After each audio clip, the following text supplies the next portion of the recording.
After an almost two-year hiatus, Jamaica's women's field hockey team recently got back into training as they prepare for the qualifiers for the CAC Games in Bermuda in April. Here's Jordan Fort.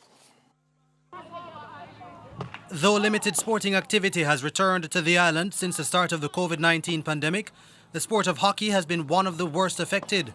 They only recently got back into preparation since pandemic measures forced a shutdown of sport, and with a major competition coming up in about 3 months, the timing is far from ideal. The women's squad is now preparing for the CAC qualifiers coming up in Bermuda in April. Kamisha Erskine is the assistant coach.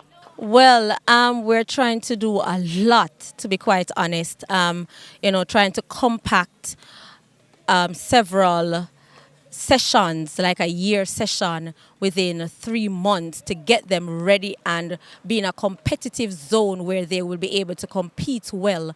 So there are some technical skills that we're trying to work on, which is stopping, passing, set plays, ensuring that the team is working together, understanding themselves as a player, understanding who they are as a player and how they will function together. But despite the lack of proper preparation time, experienced forward Camille Griffiths thinks the players can still compete well.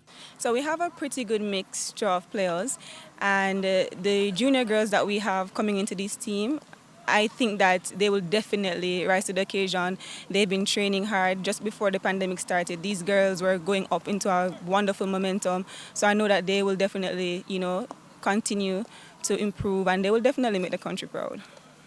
Davina Henningham is one of the junior players of the training squad, having been playing the sport for less than 3 years. It's a surreal feeling. I am truly blessed to be a part of the team, the squad selected, and I've only had limited experience, but because of the coaching staff that we have here, I adapted quickly and I learned many skills very fast. The Federation is also asking for financial assistance as it embarks on its journey to Bermuda.